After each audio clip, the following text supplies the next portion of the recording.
नमस्ते बच्चों।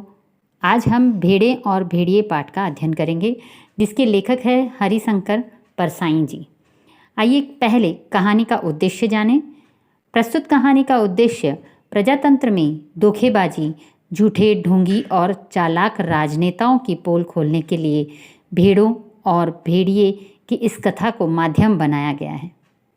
भेड़े सीधे साधे जनता का प्रतीक है, जो चालाक, स्वार्थी और धोखेबाज राजनेताओं के बहकावे में आकर उनको चुनते हैं तथा चुने जाने पर भेड़िए रूपीय राजनेता अपना स्वार्थ सिद्ध करते हैं तथा भोली भाली जनता का शोषण करते हैं। इस कहानी के माध्यम से ऐसे राजनेताओं की पोल खोली गई है। आइए पाठ का अध्ययन करते हैं। भेड़े और भेड़िए। एक बार एक वन के पशुओं को ऐसा लगा कि वे सभ्यता के उस स्तर पर पहुंच गए हैं जहां उन्हें एक अच्छी शासन व्यवस्था अपनानी चाहिए, और एक मत से यह तय हो गया कि वन प्रदेश में प्रजातंत्र की स्थापना हो। पशु समाज में इस क्रांतिकारी परिवर्तन से हर्ष की लहर दौड़ गई कि सुख, समृद्धि और सुरक्षा का स्वर्ण युग अब आया, और वह आया। जिस वन प्रदेश में हमारी कहानी ने चरण धरे हैं, उसमें भेड़ें बहुत थीं। निहायत नेक, ईमानदार, कोमल, विनयी, दयालु, निर्दोष पशु जो घास तक को फूंक फूंक कर खाते हैं। भेड़ों ने सोचा कि अब हमारा भय दूर हो जाएगा। हम अपने प्रतिनिधियों से कानून बनवाएंगे कि कोई जीवधारी किसी को न सताए, न मारे, सब जिए और जीने दे। शांति, स्नेह, बंधुत्व और सहयोग पर समाज आधारित हो। इधर भेड़ियों ने सोचा कि हमारा अब संकट काल आया।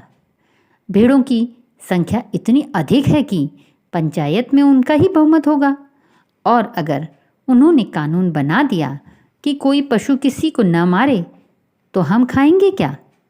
क्या हमें भी घास चरना सीखना पड़ेगा? ज्यों ज्यों चुनाव समीप आता, भेड़ों का उल्लास बढ़ता जाता। ज्यों ज्यों चुनाव समीप आता, भेड़ियों का दिल बैठता जाता। एक दिन बूढ़े सियार ने भेड़िए से कहा, मालिक, आजकल आप बड़े उदास रहते हैं। हर भेड़िए के आसपास 2-4 सियार रहते ही हैं। जब भेड़िया अपना शिकार खा लेता है, तब ये सियार हड्डियों में लगे मांस को कुतर कर खाते हैं और हड्डियां चूसते रहते हैं। ये भेड़िए के आसपास दुम हिलाते चलते हैं, उसकी सेवा करते हैं और मौके बेमौके हुआ हुआ चिल्लाकर उसकी जय बोलते हैं। तो बूढ़े सियार ने बड़ी गंभीरता से पूछा, महाराज, आपके मुखचंद्र पर चिंता के मेघ क्यों छाए हैं? खैर, भेड़िए ने कहा, तुझे क्या मालूम नहीं है कि वन प्रदेश में नई सरकार बनने वाली है? हमारा राज तो अब गया। सियार ने दांत निपोर कर कहा, हम क्या जाने महाराज, हमारे तो आप ही माई बाप हैं। हम तो कोई और सरकार नहीं जानते। आपका दिया खाते हैं, आपके गुणगान गाते हैं। भेड़िए ने कहा, मगर अब समय ऐसा आ रहा है कि सूखी हड्डियां भी चबाने को नहीं मिलेगी। सियार सब जानता था, मगर जानकर भी न जानने का नाटक करना न आता तो सियार शेर न हो गया होता। आखिर भेड़िए ने वन प्रदेश की पंचायत के चुनाव की बात बूढ़े सियार को समझाई और बड़ी गिरे मन से कहा, चुनाव अब पास आता जा रहा है। अब यहाँ भागने के सिवा कोई चारा नहीं, पर जाएं भी कहाँ? सियार ने कहा, मालिक, सर्कस में भर्ती हो जाइए। भेड़िए ने कहा, अरे, वहाँ भी शेर और रीछ को तो ले लेते हैं, पर हम इतने बदनाम हैं कि हमें वहाँ भी कोई नहीं पूछता। तो सियार ने खूब सोचकर कहा, अजायब घर चले जाइए। भेड़िए ने कहा, अरे, वहाँ भी नहीं है। सुना है वहाँ तो आदमी रखे जाने लगे हैं। बूढ़ा सियार अब ध्यानमग्न हो गया। उसने एक आंख बंद की, नीचे के होठ को ऊपर के दांत से दबाया और एक टक आकाश की तरफ देखने लगा। फिर बोला, बस सब समझ में आ गया। मालिक, अगर पंचायत में आप भेड़िया जाति का बहुमत हो जाए तो? भेड़िया चिढ़कर बोला, कहाँ की आसमानी बातें करता है। अरे, हमारी जाति कुल 10% है और भेड़ें तथा अन्य छोटे पशु 90%। भला वे हमें काहे को चुनेंगे? अरे, कहीं जिंदगी अपने को मौत के हाथ सौंप सकती है, मगर हाँ, ऐसा हो सकता तो क्या बात थी। बूढ़ा सियार बोला, आप खिन्न मत होइए सरकार, एक दिन का समय दीजिए, कल तक कोई योजना बन ही जाएगी। मगर एक बात है, आपको मेरे कहे अनुसार कार्य करना पड़ेगा। मुसीबत में फंसे भेड़िए ने आखिर सियार को अपना गुरु माना और आज्ञा पालन की शपथ ली।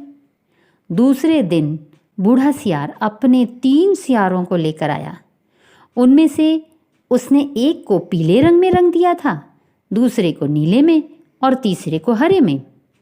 भेड़िए ने देखा और पूछा, अरे ये कौन है? बूढ़ा सियार बोला, ये भी सियार है सरकार, मगर रंगे सियार है।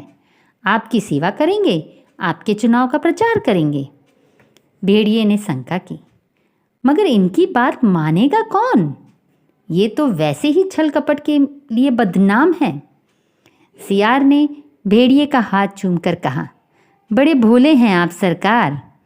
अरे मालिक, रूप रंग बदल देने से तो सुना है आदमी तक बदल जाते हैं, फिर ये तो सियार हैं। और तब बूढ़े सियार ने भेड़िए का भी रूप बदला। मस्तक पर तिलक लगाया, गले में कंठी पहनाई और मुंह में घास के तिनके खोस दिए। बोला, अब आप पूरे संत हो गए, अब भेड़ों की सभा में चलेंगे, मगर 3 बातों का ख्याल रखना। पहला, अपने हिंसक आँखों को ऊपर मत उठाना, हमेशा जमीन की ओर देखना। दूसरा, कुछ बोलना मत, नहीं तो सब पोल खुल जाएगी। तीसरा, वहाँ बहुत सी भेड़ें आएंगी, सुंदर सुंदर, मुलायम मुलायम, तो कहीं किसी को तोड़ मत खाना। भेड़िए ने पूछा, लेकिन ये रंगे सियार क्या करेंगे? ये किस काम आएंगे? बूढ़ा सियार बोला, ये बड़े काम के हैं, आपका सारा प्रचार तो ये ही करेंगे, इन्हीं के बल पर आप चुनाव लड़ेंगे। यह पीला वाला सियार बड़ा विद्वान है, विचारक है, कवि भी है, लेखक भी। यह नीला सियार नेता और पत्रकार है, और यह हरा धर्मगुरु। बस अब चलिए। ज़रा ठहरो। भेड़िए ने बूढ़े सियार को रोका। कवि, लेखक, नेता, विचारक, ये तो सुना है बड़े अच्छे लोग होते हैं, और ये तीनों। बात काटकर सियार बोला, ये तीनों सच्चे नहीं हैं, रंगे हुए महाराज। अब चलिए, देर मत करिए। और वे चल दिए। आगे बूढ़ा सियार था, उसके पीछे रंगे सियारों के बीच भेड़िया चल रहा था। मस्तक पर तिलक, गले में कंठी, मुख में घास के तिनके, धीरे धीरे चल रहा था, अत्यंत गंभीरतापूर्वक, सिर झुकाए विनय की मूर्ति। उधर एक स्थान पर सहस्त्रों भेड़ें इकट्ठी हो गई थी, उस संत के दर्शन के लिए जिसकी चर्चा बूढ़े सियार ने फैला रखी थी। चारों सियार भेड़िए की जय बोलते हुए भेड़ों के झुंड के पास आए। बूढ़े सियार ने एक बार जोर से संत भेड़िए की जय बोली। भेड़ों में पहले से ही यहाँ वहाँ बैठे सियारों ने भी जय ध्वनि की। भेड़ों ने देखा तो वह बोली, अरे भागो, यह तो भेड़िया है। तुरंत बूढ़े सियार ने उन्हें रोककर कहा, भाइयों और बहनों, अब भय मत करो। भेड़िया राजा संत हो गए हैं, उन्होंने हिंसा बिल्कुल छोड़ दी है, उनका हृदय परिवर्तन हो गया है। वे आज 7 दिनों से घास खा रहे हैं, रात दिन भगवान के भजन और परोपकार में लगे रहते हैं। उन्होंने अपना जीवन जीव मात्र की सेवा में अर्पित कर दिया है। अब वे किसी का दिल नहीं दुखाते, किसी का रोम तक नहीं छूते। भेड़ों से उन्हें विशेष प्रेम है। इस जाति ने जो कष्ट सहे हैं उनको याद करके कभी कभी भेड़िया संत की आंखों में आंसू आ जाते हैं। उनकी अपनी भेड़िया जाति ने जो अत्याचार आप पर किए हैं उनके कारण भेड़िया संत का माथा लज्जा से जो झुका है सो झुका ही हुआ है, परंतु अब वे शेष जीवन आपकी सेवा में लगाकर तमाम पापों का प्रायश्चित करेंगे। आज सवेरे ही की बात है, एक मासूम भेड़ के बच्चे के पांव में कांटा लग गया तो भेड़िया संत ने उसे दांतों से निकाला, दांतों से। पर जब वह बेचारा कस से चल बसा तो भेड़िया संत ने सम्मानपूर्वक उसकी अंत्येष्टि क्रिया की। अब तो वे सर्वस्व त्याग चुके हैं। अब आप उनसे भय मत करें, उन्हें अपना भाई समझें। सब मिलकर बोलो, संत भेड़िया जी की जय। भेड़िया जी अभी तक उसी तरह गर्दन डाले विनय की मूर्ति बने बैठे थे। बीच में कभी कभी सामने की ओर इकट्ठी भेड़ों को देख लेते और टपकती हुई लार को गुटक जाते। बूढ़ा सियार फिर बोला, भाइयों और बहनों, मैं भेड़िया संत से अपने मुखारविंद से आपको प्रेम और दया का संदेश देने की प्रार्थना करता, पर प्रेमवश उनका हृदय भर आया है। वे गदगद हो गए हैं और भावातिरेक से उनका कंठ अवरुद्ध हो गया है। वे बोल नहीं सकते। अब आप इन तीनों रंगीन प्राणियों को देखिए। आप इन्हें न पहचान पाए होंगे, पहचाने भी कैसे? ये इस लोक के जीव तो है नहीं, ये तो स्वर्ग के देवता हैं जो हमें सदुपदेश देने के लिए पृथ्वी पर उतरे हैं।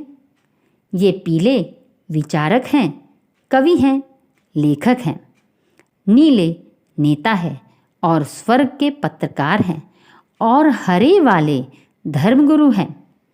अब कविराज आपको स्वर्ग संगीत सुनाएंगे। हाँ कवि जी, पीले सियार को हुआ हुआ के सिवा कुछ और तो आता ही नहीं था। हुआ हुआ चिल्ला दिया। शेष सियार भी हुआ हुआ बोल पड़े। बूढ़े सियार ने आंख के इशारे से शेष सियारों को मना किया और चतुराई से बात को यूं कहकर संभाला, भाई कवि जी को कोरस में गीत गाते हैं, पर कुछ समझे आप लोग? कैसे समझ सकते हैं? अरे कवि की बात सबकी समझ में आ जाए तो वह कवि काहे का? कह रहे हैं कि जैसे स्वर्ग में परमात्मा वैसे ही पृथ्वी पर भेड़िया। हे भेड़िया जी महान, आप सर्वत्र व्याप्त हैं, सर्वशक्तिमान हैं। प्रातः आपके मस्तक पर तिलक करती है, सांझ को उषा आपका मुख चूमती है, पवन आप पर पंखा करती है और रात्रि आपकी ज्योति लक्ष लक्ष खंड होकर आकाश में तारे बनकर चमकती है। हे विराट, आपके चरणों में इस शूद्र का प्रणाम है। फिर नीले रंग के सियार ने कहा, निर्बलों की रक्षा बलवान ही कर सकते हैं। भेड़ी कोमल है, निर्बल है, अपनी रक्षा नहीं कर सकती। भेड़िए बलवान हैं, इसलिए उनके हाथ में अपने हितों को छोड़ निश्चिंत हो जाओ। वे भी तुम्हारे भाई हैं, आप एक ही जाति के हो। तुम भेड़, वह भेड़िया, कितना कम अंतर है।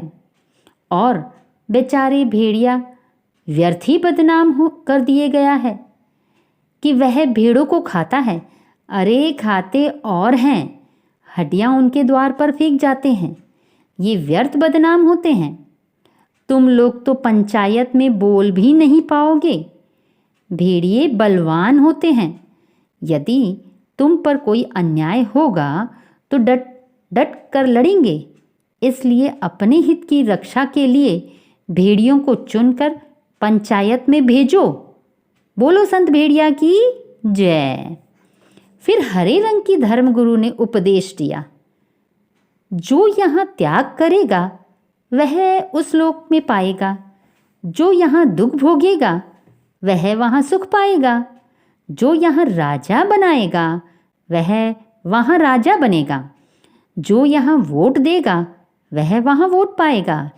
इसलिए सब मिलकर भेड़िए को वोट दो। वे दानी हैं, परोपकारी हैं, संत हैं।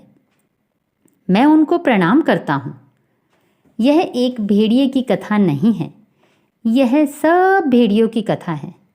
सब जगह इस प्रकार प्रचार हो गया और भेड़ों को विश्वास हो गया कि भेड़िए से बड़ा उनका कोई हित चिंतक और हित रक्षक नहीं है। और जब पंचायत का चुनाव हुआ तो भेड़ों ने अपने हित रक्षा के लिए भेड़ियों को चुना और पंचायत में भेड़ों की हितों की रक्षा के लिए भेड़िए प्रतिनिधि बनकर आ गए और पंचायत में भेड़ियों ने भेड़ों की भलाई के लिए पहला कानून यह बनाया, हर भेड़िए को सवेरे नाश्ते के लिए भेड़ का एक मुलायम बच्चा दिया जाए। दोपहर के भोजन में एक पूरी भेड़ तथा शाम को स्वास्थ्य के ख्याल से कम खाना चाहिए, इसलिए आधी भेड़ दी जाए। धन्यवाद।